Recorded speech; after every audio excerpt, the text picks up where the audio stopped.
Welcome to today's class where we will explore the fascinating world of early childhood development.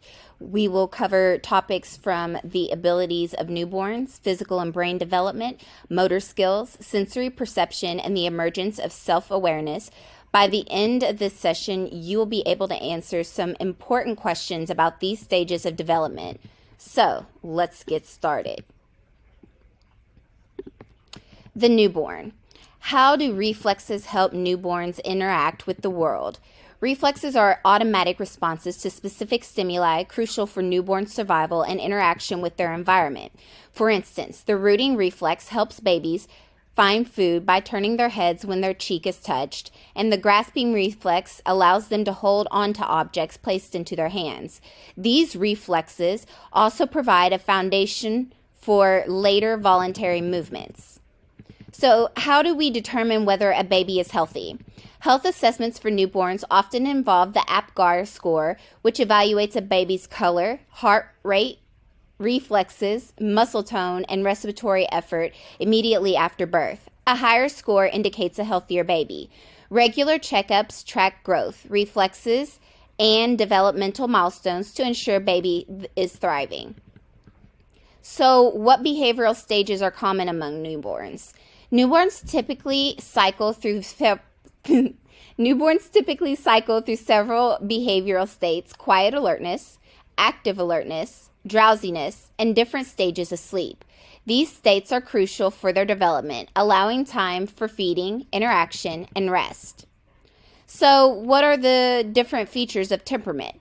Temperament refers to a baby's consistent pattern of behavior and emotional responses. Common features include activity level, adaptability, intensity of reactions, and mood. Temperament can influence how a baby interacts with their environment and their caregivers. So, physical development.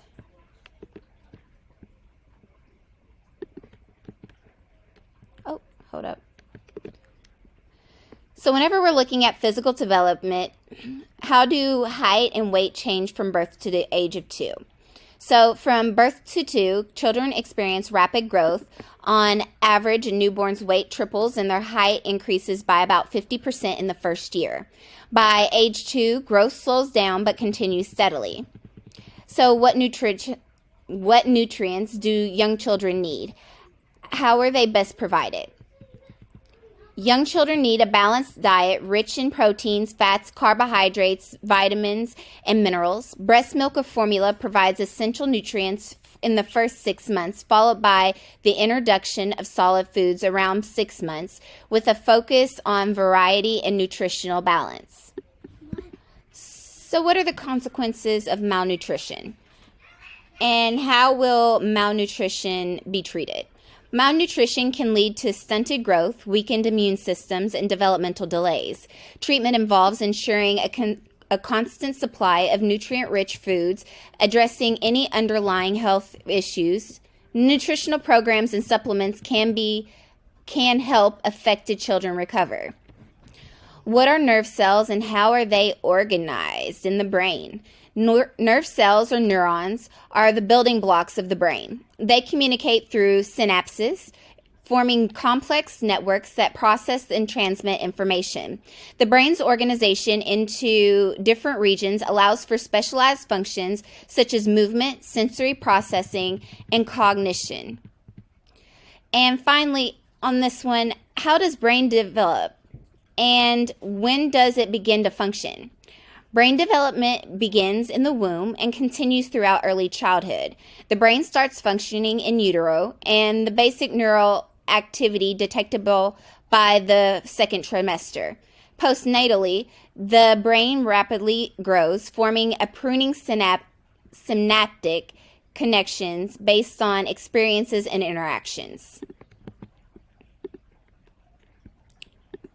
So, moving forward to early motor skills, hands and feet. Learning to walk involves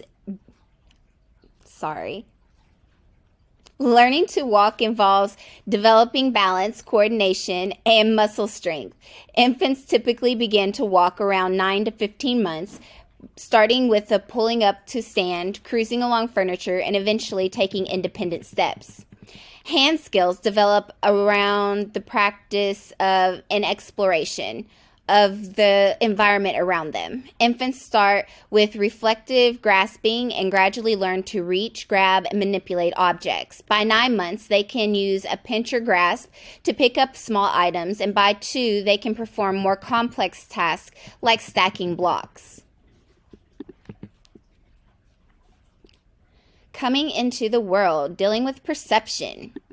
So, are infants able to smell, taste, and experience pain? And can infants hear?